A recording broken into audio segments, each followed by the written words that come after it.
Баяғыда бір ауылда білімге құштар мейірім мен мирас деген екі бала өмір сүріпті. Олар қызықты кітап көрсе болды, таласып оқуға кірседі екен. Күндердің бір күнінде жолда келе жатып, талдың түбінен жарқыраған бір ғажайып кітапты көреді. Сәлем балалар, мен жай кітап емеспін, ақылды кітаппын.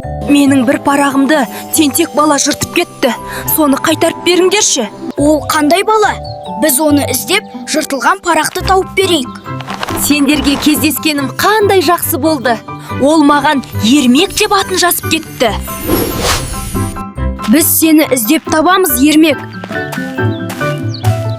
Олар ауыл шетінде тауықтарға тас лақтырып жүрген баланы көреді. Бұл Ермек болуы мүмкін деп ойлайды. Мына кітаптың иесі сенсің бе? Иә. Бірақ енді маған керек емес. Керек болса, өздерің ала беріңдер. Жыртылған парақ қайда? Мен одан қағаз жасап, өзенге ағызып жібердім.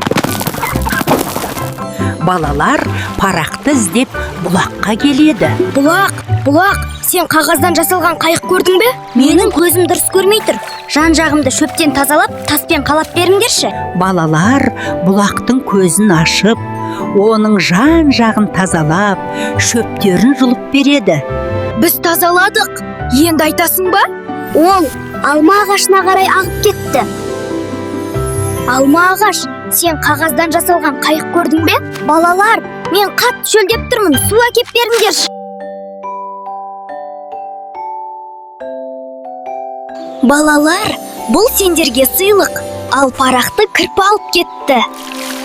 Кірпі, сен қағаз қайықты қайда кеттің? Менің сендермен сөйлесіп тұратын уақытым жоқ. Балаларым аш, тамақ тауып беруім керек. Бізде 2 қызыл алма бар.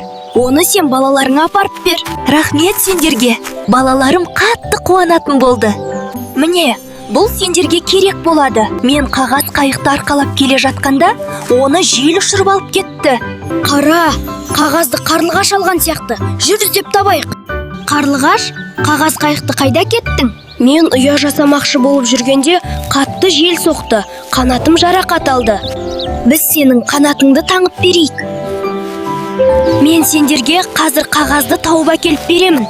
Осылайша тау тасты аралап, қарлығаш қағазды тауып, балаларға әкеліп береді. Алақай, біз енді барлық бетін оқи аламыз.